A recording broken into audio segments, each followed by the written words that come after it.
Hey everybody, welcome back to my channel. So it is the second week of February. Why is it that January crawls along at the slowest pace and then all of the other months just fly by? I'm totally fine with flying through summer, but on these cold and cozy months, I'd really like it to go a lot slower. I thought I'd come on tonight and share with you guys some of the books that I have acquired in the last couple of weeks, as well as some gifts that have been given to me. I always kind of stack everything up and wait for, enough to make a video. And it's really stacking up. So I figured I better get on here and share this stuff with you guys so I can put it away. So one of the things that I did splurge on this time is this copy of The Mistress of Udolpho, The Life of Anne Radcliffe by Richter Norton. Now this book I have seen on eBay and Amazon for $80, $90, $150, over $200. It looks like it's a publication out of England. I don't think that there is a US version, and it's from a university press, so it's probably not super common. And then my copy here has just a little bit of annotation, some underlining in pencil and some writing in the front and back where someone was taking some notes and that kind of thing, which to me makes it even more valuable, right? Because I love to see others' annotations as long as they're not really obnoxious. But anyway, the seller, I got this book for like $15, you guys. And they actually had two of them on eBay for more like $15, $20 as opposed to $90, $100, $200. And so I was thinking that I might go back if it's still there and get that other one and save it for Jane Austen July as one of my giveaway prizes. But I thought this would be really interesting. I've been looking at this since Jane Austen July this year when I was searching out, I like to buy myself a couple of Jane related books for my collection during July as well. And I found this, but I was not willing to pay $200 for this book. So anyway, I think it's, from what I understand, it's a biography of Anne Radcliffe. And I have not ever read Anne Radcliffe, believe it or not. So before I can read her biography, because it's going to be packed out with all kinds of analyses of her stories, which will contain tons of spoilers. So I got these. So these are 4 Anne Radcliffe novels. I've got A Sicilian Romance, The Mysteries of Udolpho, The Romance of the Forest, and The Italian. And so I've got to read those before I can read the biography, so that I'm not, getting all the spoilers. But I figured I would just go ahead and grab them, and then when I'm ready to get started, I'll be ready. Next up are 2 books I purchased and have already read. The first one here is Wormwood Abbey by Christina Bear. And this book I've heard about from several different booktubers, and I've always heard good things. People really like it. So I decided to buy the first one and give it a try. And it's not for me, unfortunately. I just couldn't get into it. I will talk about it more on my next reading check-in, but it just wasn't for me. So I have it up in my Pango shop, just a few dollars, I think.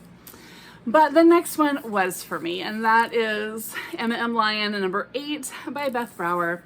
Bought it, immediately read it, tabbed it, and although I really, really despise where we are in the story right now and what is going on, I can't resist Emma M. Lyon.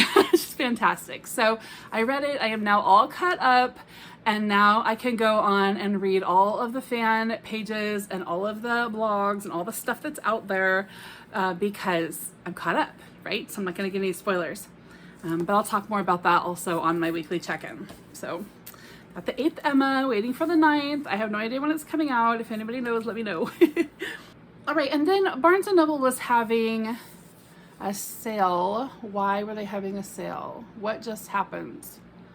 For some reason, they're having like a 3-day sale over a weekend, but I can't remember if it was for like a holiday or what. I have no idea where I am in the timeline of 2026. But anyway, I went on and it was like, maybe it was just, they were having a sale just because it was the end of like their Christmas stock or something, but it was 50% off on a ton of different hardbacks plus double points for members.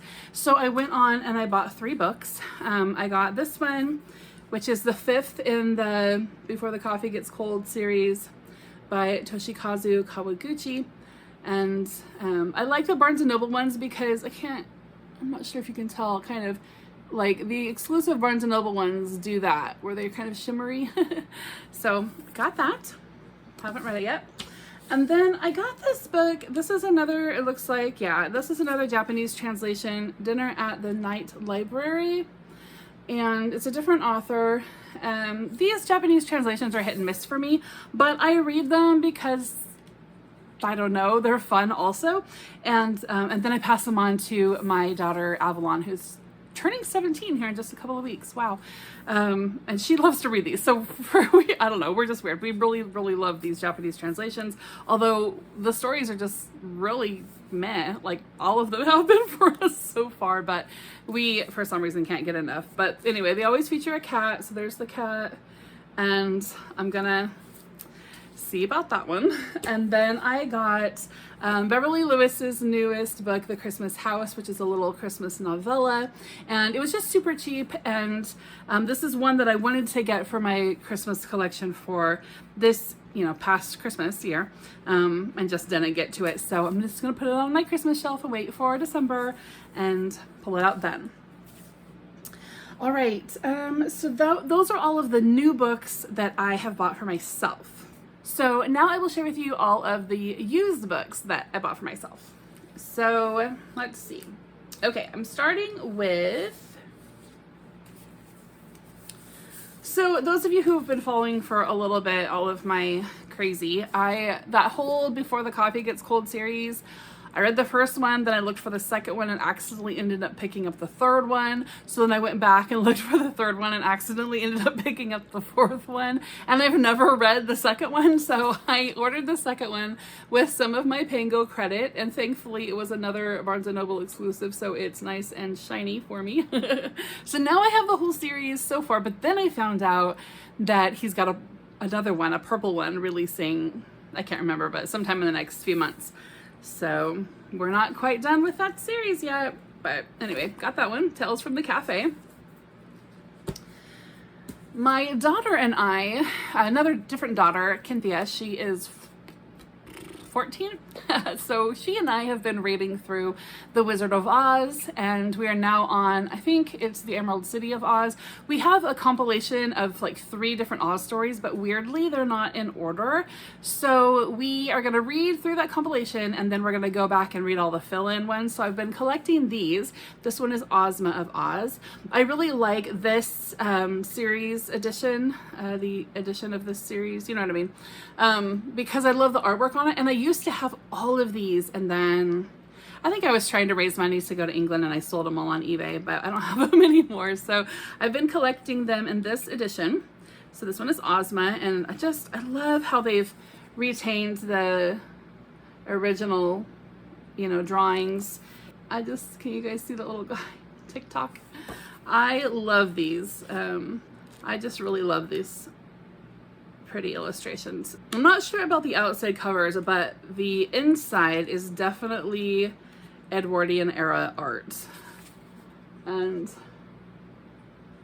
all the ones that are supposed to be beautiful look like the Gibson girls. Anyway, so I got that one.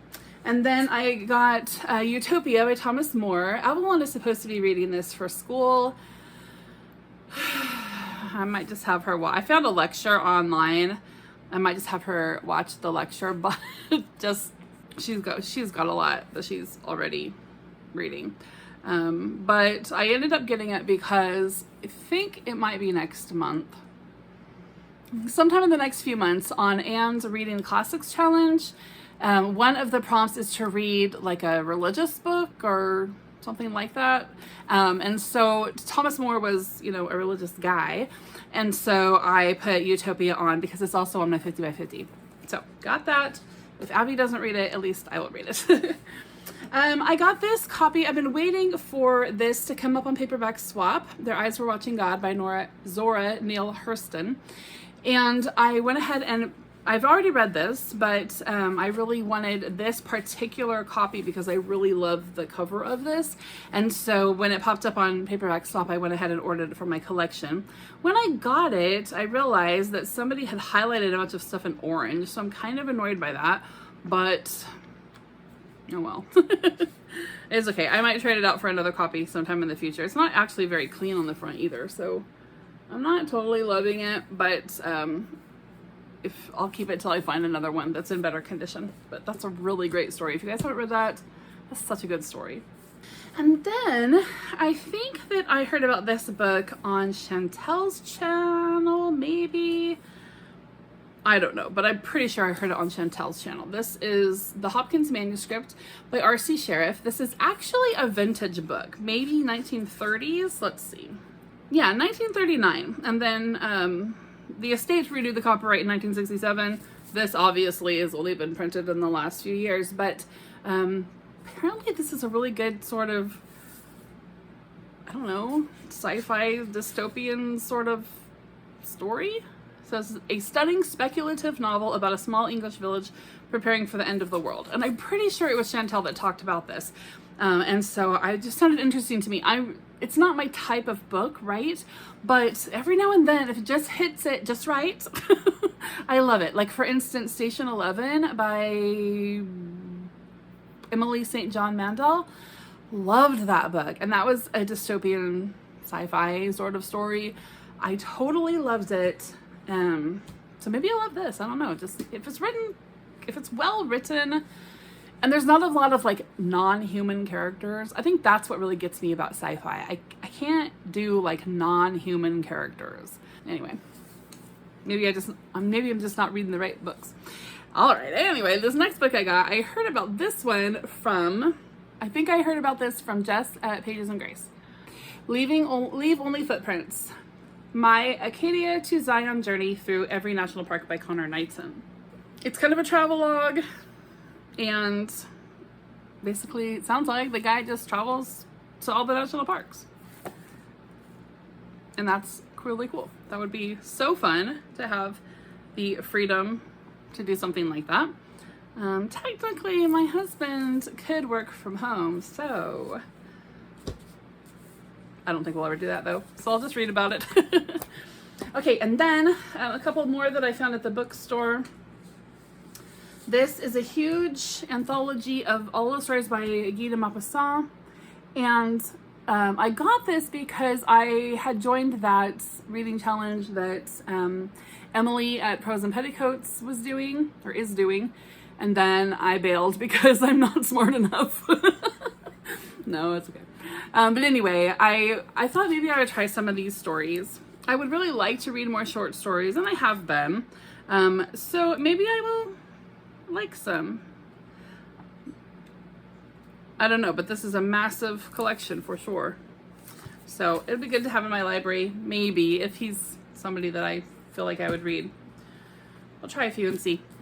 And then I got this.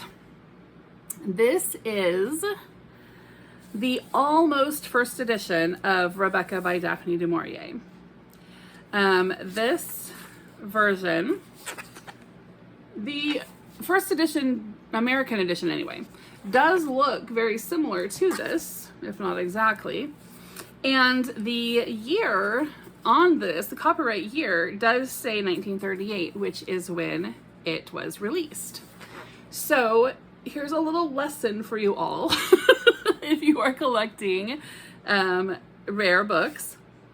And although it does look almost exactly like what the first edition does look like, this is actually a later printing of the first edition and was printed in the following year. This is a Roman numeral for 1939.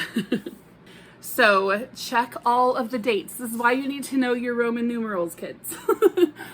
It was really funny because when I bought this, I was at my favorite bookstore, and the girl that was, ringing me out or whatever. And so we were chatting just about random stuff, and we got on the subject of finding rare books. And she hadn't actually seen this yet. It was like at the bottom of my pile, and she was standing talking and hadn't really seen it. So we got on the subject of rare books, and she was telling me about how she had found it was like a rare copy of one of the Tolkien books, and I can't remember, it had like some maps. Anyway, it's a copy that is fairly hard to find. And so she was telling me all about it, and how she found a copy of it in Texas at a shop, and it was really cheap compared to what it's actually worth. And so she was saying how she had grabbed it, and it didn't say anything, obviously, to the person she was buying it from. And then as she, walked out, she's like, wee, because she got this great book at a steal. And so as she's like saying that, she gets to this book, and I just, for the slight second, she pauses, like, because it was only marked like $15 or something. And for just a second, she paused, like, oh no, is that what I'm doing right now? Am I getting conned? And this woman isn't even telling me, and whatever.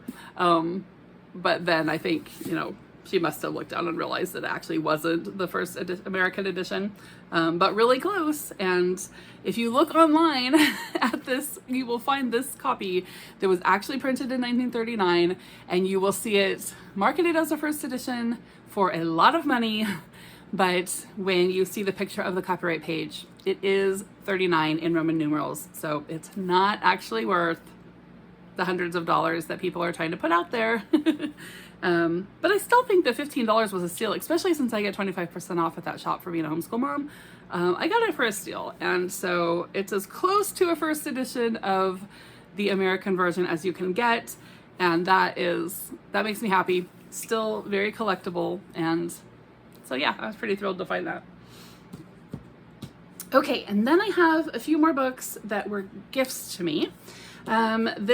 Every month I play this game online. I talked about this last month, but there's this group of people in my area who, it's like a TBR society, and in my area they get together and like read like once a week. And I've never gone. I don't know any of these people, as far as I know, in person. They're just random people from my area. But every month on Facebook, we do like a gift exchange. And so you put up your Amazon wish list, and then people buy you books from your wish list, and then you buy people books from your wish list, and then you're done. And yes, if I'm buying someone else a book and they're buying me a book, then technically I could just go buy myself a book. But it's kind of fun to see what somebody chooses for me, right? And it's fun to pick out something for someone else. So this is what my person picked out for me this month. Love and Life by Charlotte Mary Young. And I'm kind of on a Charlotte Mary Young kick. I don't know why. I still actually haven't read anything by her, but I just want to collect all her stuff. Partially because it's hard to find, right? So this one was printed by a home-based people in England. And they are called Robinia Classics. And yeah, they're trying to make them look like the Penguin Classics, obviously. So I'm hoping that it's like well done. It looks like the font is fine, and it looks like it's laid out well. So I'm hoping that these are good editions, edited well and all that, because they have a bunch of books that are hard to find on Amazon for a fairly decent price. And I might want to start collecting some from this publisher and building up my, collection of books that are hard to find. So read through that, and hopefully their editing is as great as their artwork and, how this all put together. And then finally, for my book gifts, I play a Secret Sister game also with a group of people on Facebook, some of who I actually do know. And every month we send our Secret Sister gifts from her Amazon wish list, and then every 6 months we switch out and get different Secret Sisters. Well, I got a new Secret Sister actually in December, And she has been sending me some really sweet things. So she sent me 2 books. One of them is this devotional, Praying with Jane, by Rachel Dodge, which is the same author of the Anne of Green Gables devotional that I got a while back from a different Secret Sister. So this will be my next up devotional once I finish the Anne one. And I really thought that I had this because I remember Bookish Kelly talking about this in July, and I was like, oh, I have that. And then I realized, no, I actually don't. So now I do, yay. And then finally, she bought me this cookbook of meals to make for the Sabbath. So our family keeps a Friday night to Saturday night Sabbath rest. And so I always like to make a fun, like, you know, family dinner with several different courses and on Friday night, and just have like a really nice meal together before we all go off to do our various restful things. And so she got me this cookbook with 52 meal plan ideas that are all, you know, Hebrew or Jewish culture ideas, and I thought it was fantastic. It also fits within the biblical clean eating, which is what I also do. And so, like, it's just a cookbook that will have, like, I could potentially eat everything in this cookbook, which is really nice because it's hard to find one of those. And so I've already looked through it and picked out a couple of things to put on our menu for this week. And there's also, like, things to read, right? Like, each recipe has a little like intro story or explanation. They have these little boxes here that talk about cultural foods that we, you know, would probably not know anything about. I really liked that. And then it's organized by, like, seasonally. So it starts with fall, winter, spring, summer, and then the back has some desserts, and then it also has this section that's just like fundamentals, like how to make a basic challah bread, how to make a basic, you know, marinara sauce, or how to roast garlic, or how to make a few different basic salad dressings and things like that. It's just a really great resource if you are wanting to try out some Middle Eastern cuisine, specifically, you know, Jewish or Israeli cuisine. I want to look for that book. So those are all really sweet. And then I have a couple of gifts here that are not books, so I'll get those. All right, my Secret Sister sent this little mug here. So cute, it's mushrooms. And then it has a little cute flowery spoon inside. And then it has your tea strainer here with a mushroom with a mushroom charm on it, and then the tea strainer is heart shaped. Isn't that just adorable? And then it all goes in the little lid for the top to keep things warm. I just think that is the sweetest little thing. And then my Secret Sister also sent me this collection of cozy slouchy socks like we had in grade school in the 80s. I think they are so sweet. They're really stretchy and cozy and soft. So yeah, I'm gonna look forward to just relaxing this weekend in my cozy socks. And I really needed some black ones and that brown. Like, the black and the brown are exactly the colors I was looking for the other day to match my leggings. So perfect. All right, and then finally, the other night, my husband came home. He and my son go out on Thursday nights to play games in a town far, far away. And so on the way out there, they were a little early, and so they stopped at Barnes & Noble and shopped for me to buy me some presents just because, which was really kind. So he got me these Lego daisies. So I can put this together and then put them, you know, in my library. And then he got me the Agatha Christie puzzle, The World of Agatha Christie. So that will be fun. I'm currently working on The World of the Brontes, which I haven't done for a little bit. I really need to get on that because my puzzles, my new puzzle piles are starting to pile up. Yeah, I'm getting them faster than I'm doing them. So I'll probably work on my puzzle a little bit this weekend as well. So that's it. That is my most recent book and gifts haul. Hope you all enjoyed seeing all of that stuff and got inspired maybe for your own wish list. I will see you soon, guys. Bye-bye.